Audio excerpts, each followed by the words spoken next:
journey begins. Our shelter stocked high where the magic never ends. From nights our home food and homes, each in rise. We've got all the essentials for your game to arise. With adventure in mind, we'll craft every piece to make your campaigns flourish, your stories increase. For every TTRPG dream, our stock is refined. Come find your next quest, leave the mundane behind. With adventure in mind, we'll craft every piece to make your campaigns flourish, your stories increase. For every TTRPG dream, our stock is refined. Come find your next quest, leave the mundane behind.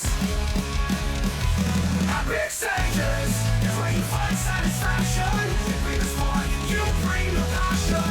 Control the board, you control the action. Epic stages where legends find traction. Our onward source of wonderland, easy to explore.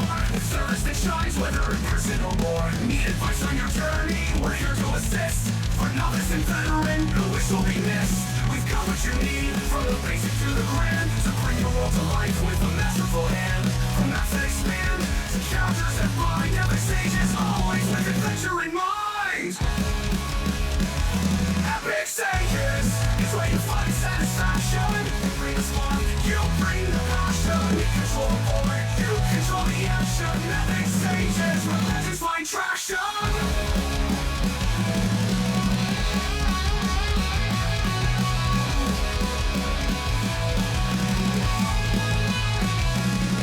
Our stores a wonderland, easy to explore. With service that shines, whether in person or more. Need advice on your journey, we're here to assist. For novice and veteran, no wish will be missed. We've got what you need, from the basic to the grand, to bring your world to life with a masterful hand. From maps that expand, to characters that bind. Every stage is always with adventure in mind.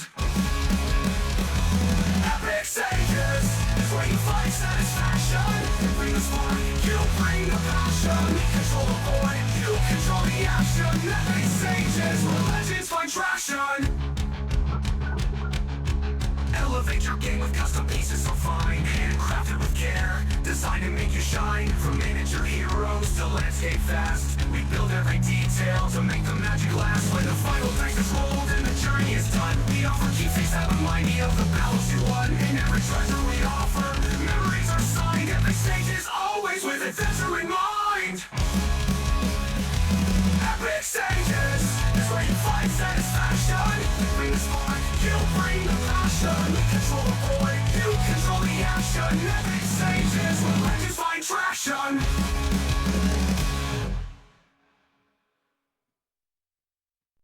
And hello. Welcome to tonight's episode. Starting off with a ridiculous theme song because that's what we're doing this month. Anyway, hello, welcome in. We are talking about Unsung Tales tonight. We are joined by two fantastic guests. Guy surprised us by showing up tonight. So, hi, Guy. Welcome back. Glad to have you. Hey, hello. Yeah, surprise guest. And as a addition, our star guest this week, Piret. If I said that right, I don't mention your name wrong. I apologize. Yeah, you did. All right, so we're gonna start with introducing who you guys are. Guy, we know who you are, but I'm gonna let the ladies go first, and then we'll get back to you. Okay? So, tell us who you are, what you do, where can people find you, all that fun stuff. Done with it. I'm a happiness expert. Happiness so expert. That's interesting part as well. Yeah. But the way I teach it as well, like I say, people, I'm not the one who's always says that happy thoughts only, and all this type of voodoo thing. Like I like to say, like you have to be a normal person. You have to have a normal all the other emotions, sadness, fear, anger, and happiness on the side. So that's the way it is. That's the real happiness if you understand you're human and you're gonna have other emotions on the side as well. But like most of the time you're happy and you create happiness, you're having fun and all the good things in your life, and you're trying to make other people's lives happy as well. Heck yeah, I feel that wholeheartedly. So, where can people find you? On my YouTube channel mostly right now. So it's the Piret show. You have a link as well. Yes, You had the link before, but if you're gonna put this in YouTube, I'm gonna put my link on there as well. It'll be on there in the description, just like all of them. Wahaha. Mm-hmm. But yes, go Yep. check out our YouTube. It's got a lot of motivational stuff, right? You got a lot of how to deal with everyday situations. It's all kinds of. I have different topics and I have different sessions. I do like segments. I don't do one type of show only. Mm. Do segments like I did Men's Guide to Happiness. So I interviewed actually 18 men to talk about what makes them happy. Hey. And it was like actually it was really different than I actually was thinking it was going to be. All the men needed just goals to achieve and go to the nature. Interesting. There were Okay. other things too, but those two things standed out. Like those two things that were like for the 18 men, the most things that they were saying they just need goals and they need to go like be in nature. That's funny. That'll tie in pretty heavily to tonight's topic, but we'll get back to that in a little bit. Guy, tell us who you are one more time. Hey, yeah. So I'm Guy. I'm 32 years old. I'm an educator, podcaster, artist, self-proclaimed artist, shall we say? But That's art good. is art. So whatever floats your boat. Yeah. So I like to write poetry and prose and verse and stuff like that. And sometimes I write academic papers. I have advanced degrees in literature and art, and generally enjoy all things RPG or TTRPG or ARPG or fantasy lore, whatever you want to call it. The good stuff. Not in a nerdy, not like in a nerdy extreme kind of way, but more intellectual and scholarly, bantering and critique on the modern society, the stuff like that. So yeah, more high end, highbrow kind of stuff. It does lend itself to be a vehicle for that pretty easily in most cases, especially if you're playing with the right group of people. Yeah. What is your degree? My degree in literature, English Oh, okay. literature, art history, and general history. So a BA and master's. Yeah, very cool. Thank you. Thank you. Indeed, it's very cool. All right, well, let's get into tonight's topic. Unsung Tales, right? Dealing with the story that happens behind what the players are doing, right? In TTRPG stuff, this happens all the time. Generally, in most stories, it's a living world, right? Your things happen whether you're a part of it or not.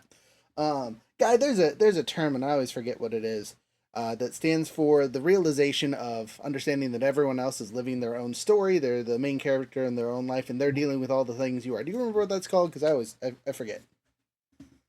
It's a German word. Breaking the fourth wall, maybe.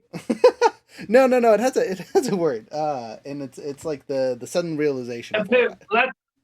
Let's say epiphany, for example. Okay. Yeah, I'll look it up later. But if anyone can find that in the comments later, let me know because I always forget it. Anyway, but that being the case, that is a hard bit for writers to kind of get through, as they are, or storytellers, as they are telling these stories about these heroes and things like that.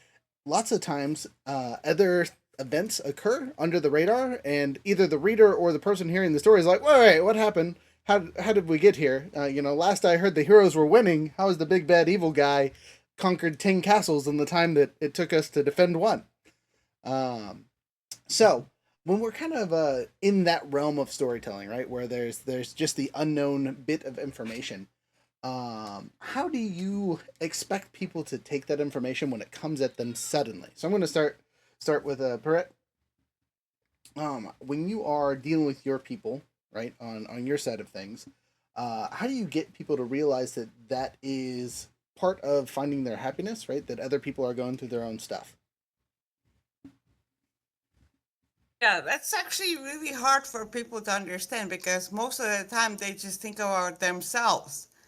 And even when they're listening to people, they don't listen to people, they don't listen to their own thoughts. Or they're responding. Actually, it's proven as well. Like most people, when they talk with somebody, they're already preparing the response instead of listening. It's definitely a So hard. that's why, yeah. It's definitely a hard skill to pick up. Mm-hmm. So that's what you have to actually like stop and think about. Put yourself in that other person's or that character's position, and think about like what else can there be, you know, not from your point of view, but that person's point of view. So you're gonna have to switch and be that person for a little bit to understand what's going on. Gotcha. You know, I think in TTRPGs we get the advantage of being able to step back and what we call metagame, right? And have those moments where you're like, "Hey, just so you know, this other thing somewhere totally unrelated to your character that your character has no idea about is going on," right? And we get to talk about those things. But jumping over to Guy, when from like a literary sense, how is that handled well in your opinion? Do you have any good examples of people that do that? We'll call it backstory or background adventuring that happens uh, in their tales and whatnot? Well, if you're talking from a point of view, where do things go wrong, in the inside of the a plot? And generally, there are 2 points. Classically, the scheme of a classic story goes from from a downward spiral to an eventual a kind of a perpendicular, rising to the top, and then a massive crash, and then another, generally it's a kind of a plateau when you talk about classic storytelling. But when it comes to modern tales, it usually tends to be, the downward spiral, usually happens somewhere in the middle of the story. We already established all the locations, all the characters, all the context and the chemistry and relationship between the characters in a story. And we want to see, the story unfold. And in literary terms, this is called a denouement. And a denouement means to untie, the knot that's been, weaved by the author. So usually in classical tales of yesteryears, the hero finds some kind of a magical item, or some kind of icon that breaks the spell of the evil witch king. For example, in the Lord of the Rings, it would be the destruction of the ring itself, the ring of power. And in those kinds of tales, it's usually fairly easy to unravel the story and kind of nip it in the bud, but in a kind of satisfying and cathartic way. But in modern tales, it's usually a bit more complicated, or conversely, it's usually very, very simple. If you take the classical kind of theme and the classical kind of method, you just invent some kind of if it's the golden fleece for Jason and the Argonauts, or it's I don't know, it's Athena, in the end of the Odyssey for Odysseus. You can take 100 examples, This is a classical, example of a very common term, very, very commonly used, Deus ex machina, which means something popped into existence and everybody lived forever after, happily ever after. Going back to what Piret said about actually knowing a character, and this is something of a problem, for a lot of creators and artists and authors and poets and whatever. They generally tend to lose the initial outline or the original idea for the character. So the character or the essence of the character, starts to dissipate as the story kind of moves along and shifts. But the character shifts with the story, and that is something that is not good because the character needs to be shaped by his set of morals, values, his upbringing, his familiar surroundings. Usually, for example, let's take the Arthurian legend, Prince Mordred, the bastard son of King Arthur, his name is Arthas, Pendragon. Supposedly, he was born in the 6th century. We don't know if the Arthurian legends are real or not. But taking the case of Mordred, he just decides, without any provocation to try and overthrow and usurp Arthur's throne, the king of Camelot. Why that happens, we never know. So, for example, that's an example of bad storytelling, because from that perspective, well, there is a prophecy that foretold that, it's a very epic kind of tale, but I'll try to be concise about it. I'm going to cut you off here, actually, really quick, if that's all right. Okay. Thank you, Rook. You're good. So, I mean, on that thought, though, this is a question for both of you. Do you think it's the storyteller's responsibility to fill in the other characters what happened, right? To go back and explain, hey, this is what happened to this character. This is why this occurred. Do you feel that that's a storyteller's responsibility? Yes or no? Easy peasy from both of you. I think yeah. You think yes? Okay. I think so. It's the author's responsibility, but he can eschew that responsibility.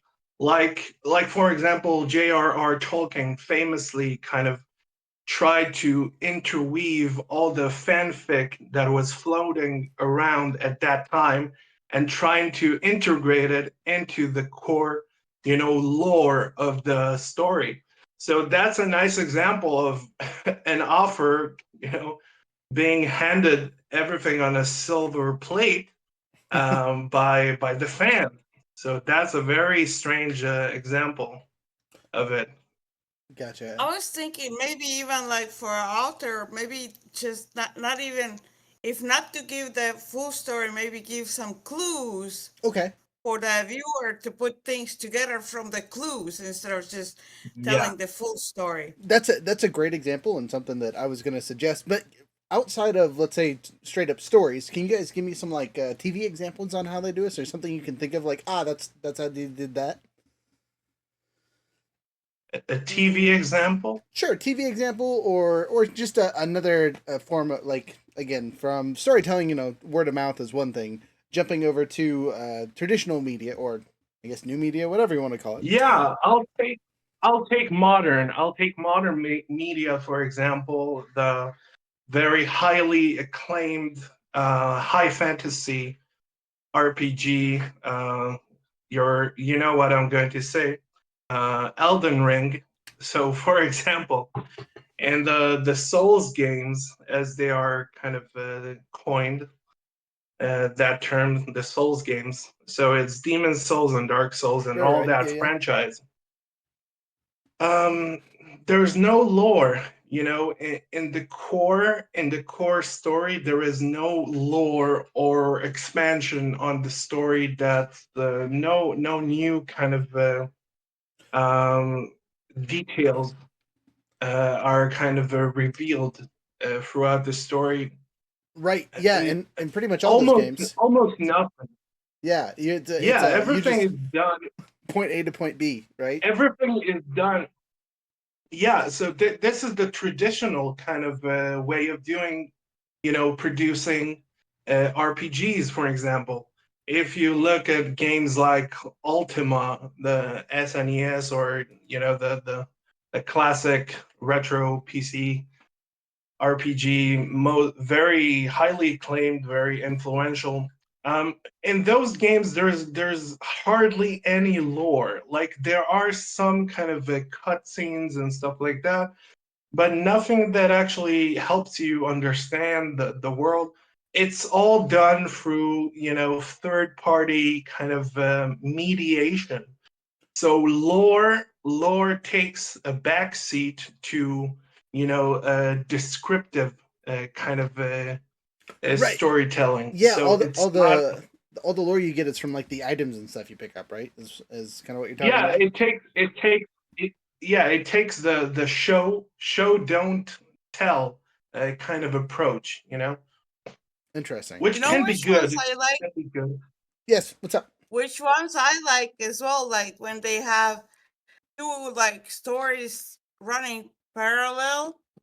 I don't have like specific movie, but there's a lot of them when you're watching the movie and occasionally they put in like things from the past. They kind of like have a little bit and then you have a little bit and he's trying to like figure things out with those little glitches that come from the from the past. Right. Gotcha. So Uh-huh. that's a great way to go through things. And in TTRPGs, we get the lucky benefit of being able to do all that at once, right? Sometimes, if you're really lucky, you can have multiple groups of real life players playing together on the same world at the same time, and their actions affect the other, right? And so you can kind of like build your story from both of their actions to kind of get to different results. But other ways of going about that is again having stuff in the world, right? Items that you can pick up that explain things. DMs and GMs use the term lore dump. We lore dump all the time, right? When you pick up a really cool sword, here's all the cool history behind it that your character would know about it or should know about it.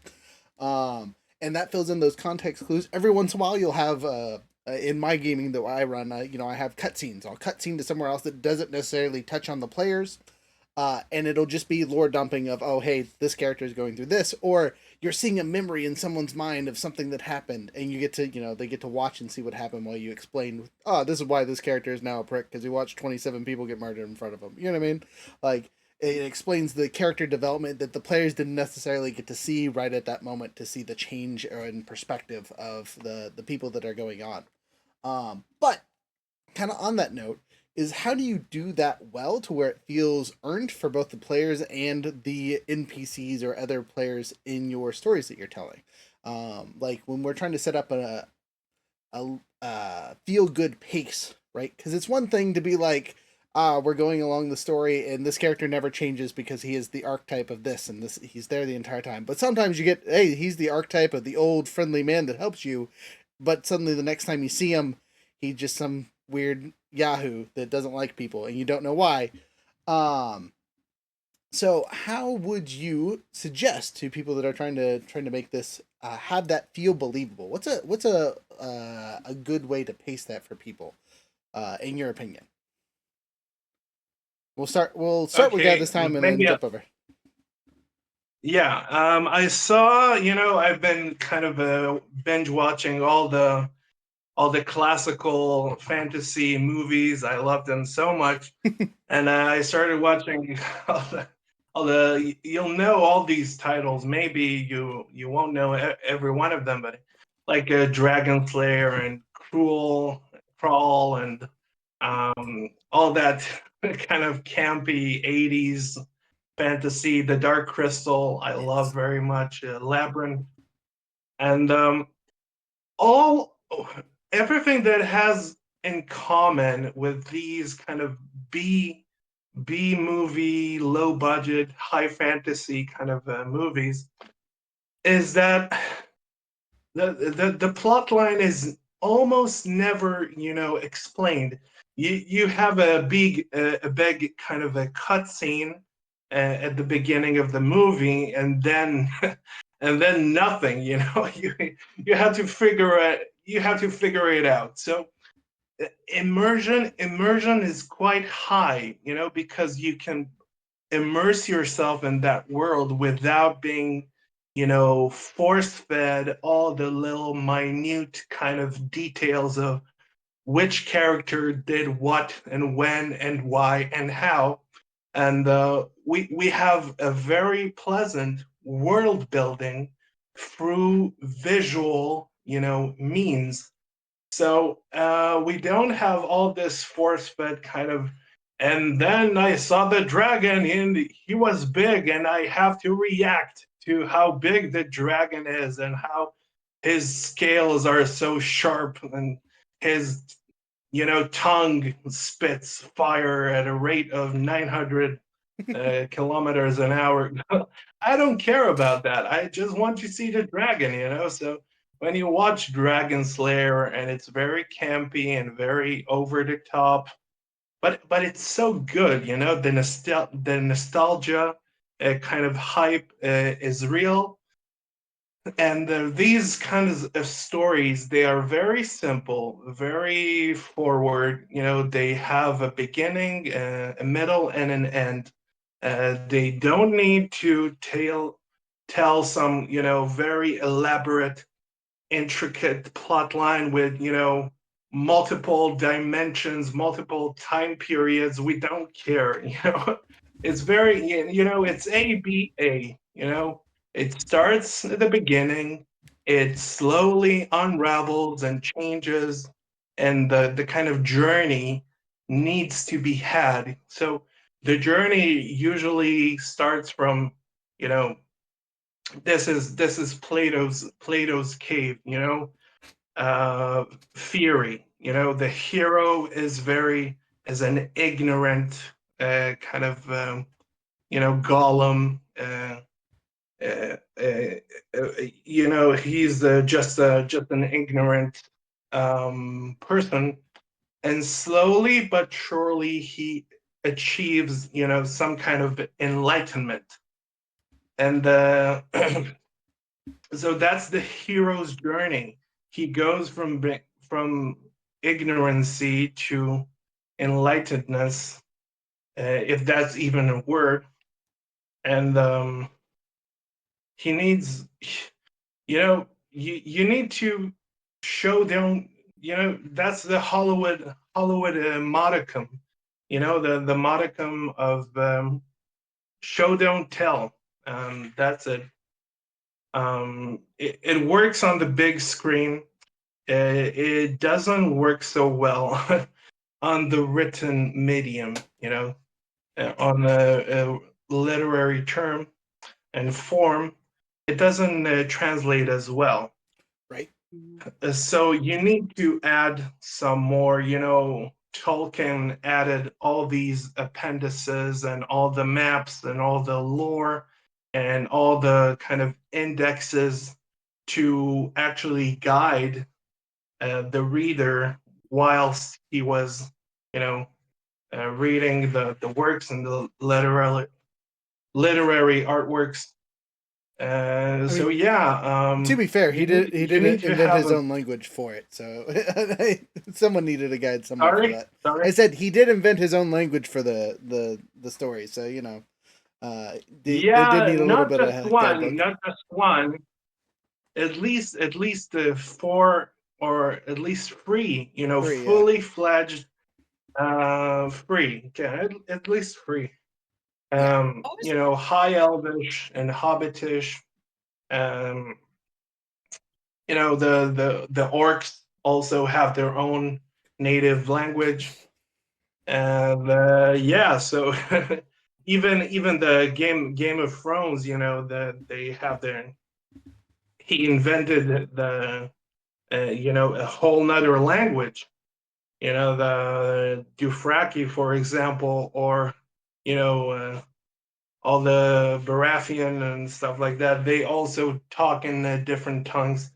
So yeah, fantasy has a lot of potential, and it shows because the highest grossing fantasy franchises have been literary artworks, except for Star Wars.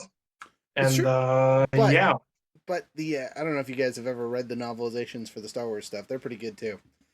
So, Privet, kind of to yeah, But I reframe I was have. the for a question for you. second as well. I was thinking while he was when Guy was saying that the literally part when you're reading a book and then the movie, like how's the difference? Like when you're reading it, that's really cool because you have to imagine things for yourself. But when you're watching a movie, the image already comes to you prepared. So when you're reading, your imagination might not be same like my main imagination of it not gonna be the same like your Rooks or Guys, you know? You're gonna have your own completely different imagination when you're reading that description of what the world looks like. And so like when we're watching a movie, we all see the same. Right. It's always funny though when you talked about literary not translating over to shows very well because they're over described. It's great you can take 6 pages of writing and turn it into about 30 seconds worth of actual acting. Yeah, Uh, that's how you can make 150-page novel like The Hobbit into 3 sequels. A whole entire saga. So that's a trilogy. So that's how you can do it. yeah, it's pretty funny with that. Um, You don't agree? Yeah, yeah, yeah. well, it's not that I don't, I think it's the other way, right? You can write a lot and it condenses down into a short time, right? And vice versa. Yeah, The point is the translation doesn't go well one way or the other. It can be skewed depending on who's yeah. doing the work. So pushing forward to the next question though for you guys. We kind of talked about pacing, and it sounds like both of you are on the hey, let's keep it uh manageable, right? It's got to have some kind of flow, some kind of structure to it when you're kind of pushing these backstories, and they should. Yeah, Sounds like when it comes to TV or the silver screen or the films, yeah, I agree. You should keep it kind of more condensed. more condensed, less detail, better, right? And I kind of agree, right? You don't necessarily have to offload everything onto your players. But that goes into our next topic, right? Is that you, as the person telling the story, right? The person who is engaging with your players and friends and all that fun stuff, need to know what is happening in the background, right? Because you have to be able to explain why kind old man McGee is now evil bad guy McGee. What turned him? You have to understand his motivations. Otherwise, it feels hollow. We kind of talked about this before. How it didn't feel good. It wasn't good writing. That in the Arthurian legends, where it's just like, oh, I'm going to take your kingdom now. Why? Um, and part of that is because some of it's lost in literal translation for like the reasons behind things. And other parts is it just wasn't well described. Right? It wasn't important. The story was about Arthur and his knights. Um, and when we are telling our stories, it's something that we have to be careful, right? Is remembering that there are people with their own emotions and their own stories, their own motivations for doing things, and not allowing your players, characters, people watching, reading, whatever, to kind of get a glimpse at that in some way or fashion, will diminish what the players are made of. Environmental storytelling, we kind of talked about this a little bit earlier, is probably the easiest way to tell those stories in the background. One of my favorite things to throw into stories is if a set of players has, we'll say, gone murder hobo, right? In D&D term, where you just kill everything for no good reason to get their loot and gain XP and blah, blah, blah, right? Is sometimes you'll leave a note that's like from a wife or a child on one of the bandits. You know what I mean? So they know, hey, they just killed a dude who was just looking out for his family, right? And that is an easy way to curtail things, right? Also, showing the effects that your players are having on the world through the actions of your NPCs in the background. Again, they start a revolution, right? And it's going great. They think they're winning, and then suddenly the BBGE has 10 castles because he hijacked a whole bunch of your soldiers to do what he wanted with them, kind of thing. So showing that is that there are consequences to your players' actions is a important reason to know to have those unsung stories, right? To understand what is going on in the background. With all that said, what is in your examples or thoughts is the most important reason to understand why those stories are happening? What is the most important reason to know why something in the background is occurring for someone who is reading or listening or watching? We'll start with Piret this time. Well, actually, now when you're asking that, like sometimes you can make it in like a little bit more mystery. Okay. So instead of like telling it, like have the viewer to just guessing and maybe just hold it as long as you can instead of letting them know. And then just somewhere closer to like to the end, let them discover or give some clues instead of giving it out. Like hold attention as long as you can. Okay. Like trying to make them figure it out. Like hold attention. It's like, so what is it? Is he gonna say it now? Or is he gonna say it now? It's like when he's gonna tell us what happened. That's why epilogues are great, right? You get to the end of things through epilogues. Oh, big epilogues. We just finished our most recent YouTube Learn What This series, or our showcase. It was actually our original one. It took us 3 years to finish, and we just finished up the last couple weeks on YouTube. So a 3-year campaign done. Wow. Wow. But jumping over to Guy. Guy, I reframed the question for you. Yeah. We'll say it again. Like, why do you feel it is important to have those things in the background? Why is it important to keep up with? In your opinion? Yeah, I think it's important because we put so much investment, into those characters so we want to see some reward. We want to see the world change because, for example, let's say, for example, I'm only taking classical, I don't know, examples. I don't know, maybe I'm feeling a bit nostalgic, but maybe the Iliad, for example, the Iliad, when Achilles is feeling angry, you feel the writing kind of changes, the world around the physical world actually reflects his emotions at that point in time in the story. And that's a very important, to a consumer, to a fan, for example, a reader, a watcher, whatever they may be. You don't want to feel like you've invested 2 hours into a film and then, sometimes a big reveal, can be very, lackluster. It comes at the end, and by the end, you already were given all of the clues that you need to actually solve this puzzle or to understand what is the meaning behind the story. So when you are being force-fed a kind of ending or a big reveal, that actually isn't that exciting anymore because you pretty much know everything that happens in the story and the plot. And if you wait too much for the big reveal, then the payoff is very little and very disappointing at the end of the day. So it's very important to establish, the lore and the world building that a lot of good movies, for example, let's take The Godfather. The Godfather has amazing, amazing world building. We know exactly where we are. We don't need to know this is New York. No, we know this is New York in the 1940s. We know it's the little Italy, with the five families and all that stuff. We just know, at the beginning of the movie, nothing needs to be said. Mario Puzo, created this masterpiece, and then Francis Ford Coppola, launched it to the moon. It is a work of art. It is simply put, The Godfather, I have no other words for it.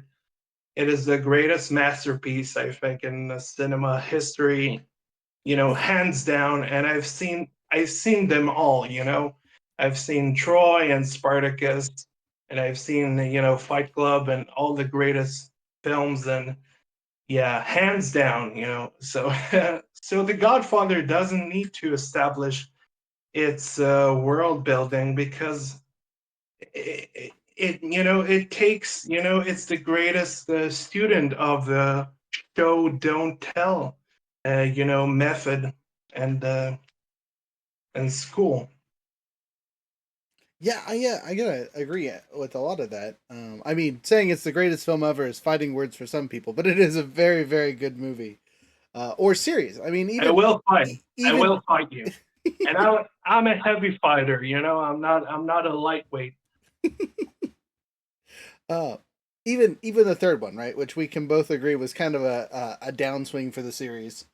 Was That's still not a Godfather movie. That's not a Godfather.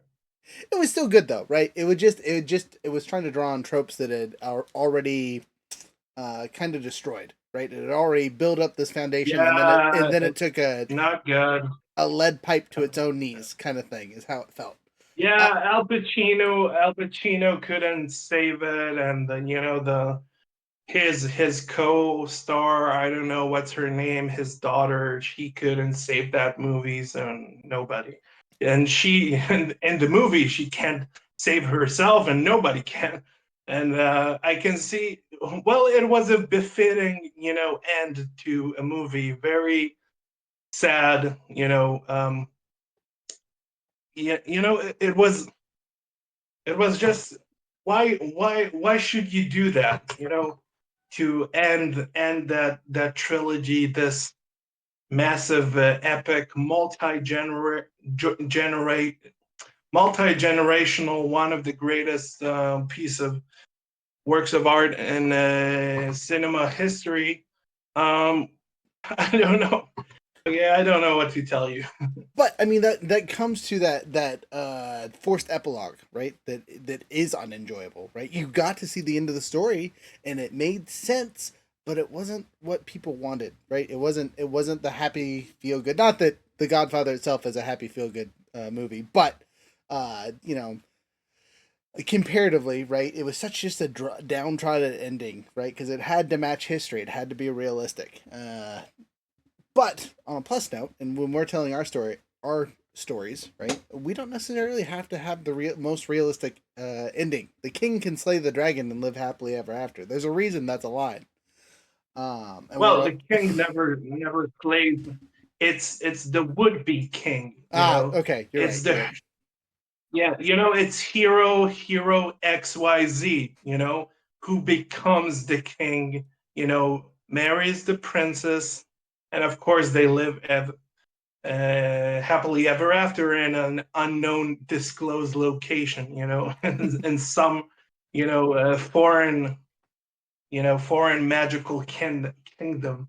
Gotcha. So, but that going back to the point of is sometimes you don't need that the extra ending, right? Sometimes those unsung tales are important to don't sing them, don't tell them. It's good to know them as the person who is telling the story and understanding how things flow and why things are happening and yada yada. But not everyone needs to know. They don't need all that information. Getting every last detail out of a story or an environment isn't going to quote unquote satisfy everybody. Now, of course, there are people that want to know every single detail about every setup or plot point that you throw out there when you're telling things, but it's not necessarily a needed thing. And in all honesty, keeping it simple and keeping it light, keeping it enjoyable is going to be more important for the people that are experiencing things than giving them all the information in the world, right? Show don't tell doesn't necessarily mean tell them more than they need to know, right? Um, so with all that being said, Yeah, that's why you have sequels and prequels and trilogies and sagas and pentateuchs and whatever and decalogue, all that stuff. Decalogue, yeah. Decalogue. Yeah. Oh, And that's a term I like haven't heard in a those while. movies, like I don't have any example right now, but there's actually quite a few movies, like where they like there's at the end they do have that gunshot, but then the black screens comes out and you're not gonna know did he die or didn't die.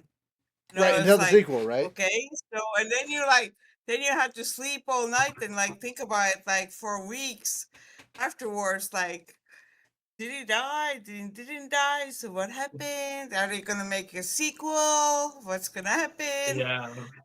That's a stupid way to end it. I know, but it's That's like the they most do it like it sells. if if it's an open-ended story, and it ends at that point, it's excusable. But if you would like to make it a franchise and then expand on the story, I don't see how you can, because you killed your main character 2 minutes ago and you want us to But you don't believe know that the if they story killed goes it or on. not. It's in the Yeah, but case when you that's a don't know. problem. That's a problem with an ending like that. Yeah. You know, If you killed the main character, show it. He's dead. The story is over and finished. Okay. so Move on to the next story. I think a good example of this that is done well is actually in a comic book. Oh man, the Killing Joke, right? It's a Batman story. And Yeah, awesome. and Great. it's a great story that goes through some pretty terrible things that the Joker did to Batman and whatnot. And Batman, gives him that final, hey, we can be friends. They have a nice conversation, and it ends with the final panel of him holding the Joker and Batman laughing hysterically, not the Joker. Yeah. And the way it's Yeah. drawn and written, it looks like he snapped his neck, right? You can't tell though because he kind of just holding him up in the air, and for a long time it was kind of left. That's how it Yeah. was. In some continuities and whatnot that like for the animated shows, he didn't kill him. He just knocked him out and took him back to jail or whatnot. But Yeah. for the Not original good. comic book when it came out, it was up to the readers to decide. You know what I mean? It was really just their interpretation of that last conversation told the story they wanted to hear. And I think that is an interesting way to kind of have those background stories occur as well, right? Let them be a little bit open ended to where it's allowing the players to put the best thing. As you said earlier, we imagine everything individually, right? When things are described, and allowing that to apply to what people are saying, I think is a solid way to go about things. Guy, you were but saying it something. Sorry. can. Yeah, sorry. I think it can become a kind of a very campy, very cliche kind of thing. I see a lot of these kinds of B movies, and they all have that trope. Some, every every main hero has to have a sidekick, and almost in almost every movie they either die, but then at the end of the movie you find out that they didn't die, and then they actually die at the end of the film. So it becomes a kind of a cliche trope that you don't want to overuse. Sounds like you're talking about John Wick right now. The last couple John Wick movies. John Wick. Yes. Maybe. John Wick is great. Now it's a tetralogy. It's going to be a pentalogy. There's going to be a sequel. The story Keeps didn't going. end. Yeah, I believe direct quote from Keanu But Reeves was the dog is alive. right. Dog is alive. The important part. I believe Keanu Yeah. said he'll keep making those movies as long as fans want them. You know what I mean? And that's good. Sure. You know what I mean? For people experiencing stories, there's no greater honor than people like, we want more. Make more for us. We like this. Yeah, don't make any other Matrix sequels, please. Do not. Stop it. Stick to your guns, stick to John Wick. It's very profitable. It's very, prominent, and the crowd likes it. The critics love it, and nobody's ashamed, to go see John Wick 15. It'd be like the original Jaws series. There was how many of those? 4 or 5. So all jokes aside, here we're gonna kind of wrap it up here time wise. So I'm gonna give you guys some time to talk about yourselves really quick, and then I'll do all my silly shenanigans, and then we'll end it with one more of the theme song in a different version. And again, it'll be 2-3 minutes of torturous things. So for those of you watching this later, Can't wait. if you feel like you need to skip, I'll only cry on the inside. All right, so we're gonna start with Guy this time. Guy, tell us about yourself one more time. Where can people find you? All that fun stuff. Yeah, so again, you can find me wherever you have stable internet connection with, the Linktree, Facebook. I have a podcast on YouTube. I have several podcasts if you're an Hebrew speaker, but I have a lot of English podcasts with another friend of mine called Eric. We have a podcast, and I have my main podcast called the Thoth Describe Podcast, and on YouTube and every podcasting platform. I also write a lot of things. Perhaps by the end of this fiscal year, I would have had published my titular novel. It's a fantasy kind of a tale. Um, I'll try to get it, translated in English, and I'll send it to you, Rook, whenever Yes. it's finished. And yeah, it's fantasy. You like it. It has a very, very, you like it. It has, traditional kind of language. It's not the modern kind of, brutality and the murdering of English, which I, one of the languages that I adore most. I made my living off of English. I'm an English teacher. I do a lot of things related to English, and I would love to be back on the classroom. And I don't know. That's it, pretty much. Fantastic. Well, we can't wait to have you back here. You're scheduled for a couple months from now, at least as of now. So we'll see you again. Yeah. Wahaha. In the meantime, and in between time, if that book comes out, even if it's only in Killing Hebrew, joke. yeah, right. Let us know, and we'll check it out. You know what I mean? There's plenty of people in our crowd that speak it. Yeah. Jumping over. Thanks. So like I said in the beginning, the best way right now is to go on a YouTube for their Piret show, the way my name is spelled, and but I'm also like for the future, if somebody watching the video later on in the future, I'm building a course that is going to be available just in Patreon. I'm trying to still figure out how to say. Yeah, so and that's going to be about n-dimensional perception.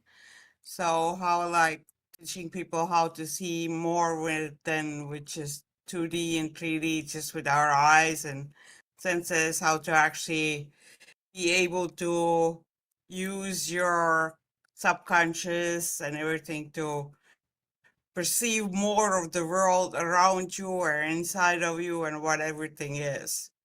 That's the course that I'm building. So, but the information for that I'm gonna show on a YouTube as well when it's ready. Fantastic. So that's something that I'm working on. Good. Well, I can't wait to hear it, see it, check it out. Yeah. Can I ask one thing? Yes. Is there time, or you have to? No, we have time. We have time. We have time. Oh, okay. I guess like when I do other things on the side and all the things, but I also do. I always put but all the other things that I do, and I say, and I'm also happiness expert. So I always ask for people that I meet, like different shows and everything, what makes you happy? Not like what people think happiness is, but what makes you happy? If you both can answer that question on that. And don't say what people What think makes you happy is the Epic Sages podcast. That's what makes you happy. Here we go. I much appreciate it. Unequivocally, hands down, the best podcast ever out there right now. Here we go. Hey, And I'll Rook take it. for I'm you. gonna clip that and put it on YouTube later. Thank you. That's great advertising. Yeah. No, but I think being a father unequivocally makes me happy. You know, picking up this brand new baby. He's 3 weeks old, and I just get to see him laugh and giggle and smile. Oh, I can't. congratulations. Thank you. Yeah, I can't not be happy with that. You know what I mean? So that's what makes me happy. Mm-hmm. You will be the greatest dungeon master in history. He'll have to fight his sister and other brother for that title. We'll see. But that's neither here nor for there. the estate. Right. For the estate. Yeah. But for us coming up, for those of you watching, thank you for watching. We got the 10% code. This month is Baby Brain 907. Baby Brain 907. Still the same month, so we're not changing that yet.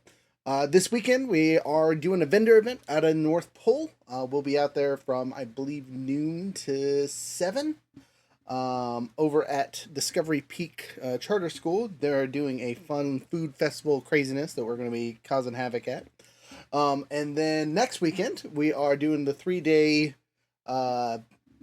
Heathen Days and Pagan Nights event out there, out in the woods. You'll see if you can find us out there, again, causing havoc. And then I'm trying to think of it. We got all kinds of fun new stuff in that is restocking and showing up, so keep an eye on the website.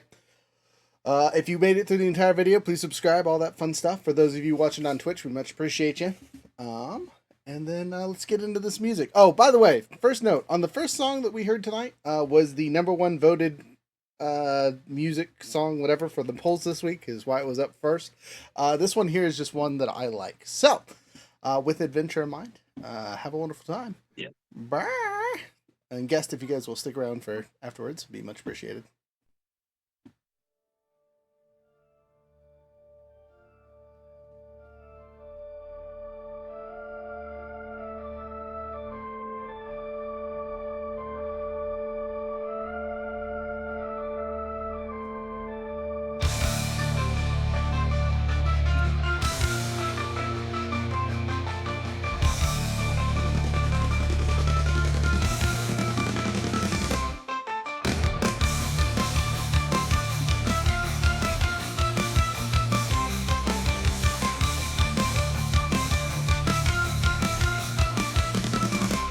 Step into epic stages where your journey begins. Our shelves are stacked high where the magic never ends. From dice that roll true to tomes ancient and wise, we've got all the essentials for your game to arise. With adventure in mind, we craft every piece to make your campaigns flourish, our stories increase. For every TTRPG dream, our stock is refined. Come find your next quest, leave the mundane behind.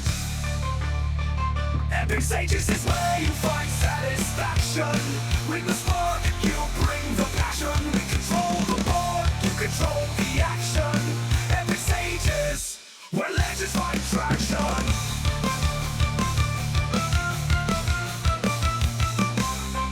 Our online store's a wonderland, easy to explore. With service that shines, whether in person or more. Need advice on your journey, we're here to assist.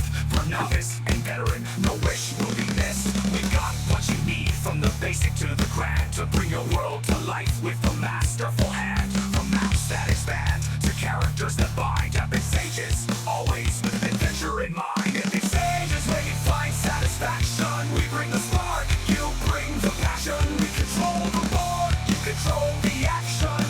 Epic Sages, where legends find traction.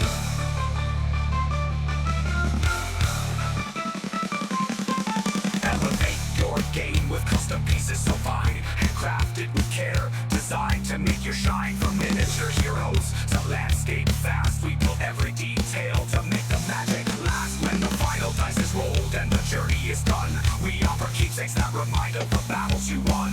In every treasure we offer, memories are signed. Epic Sages, always with adventure in mind. Epic Sages is where you find satisfaction. With the spark, you bring the passion. We control the board, you control the action. Epic Sages, where legends find traction.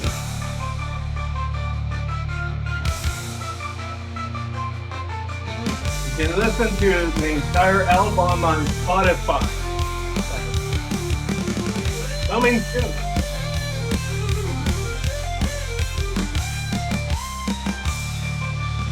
Big rip. Epic stages is where you find satisfaction. We bring the spark, you bring the passion. We control the board, you control the action. Epic stages, where legends find traction.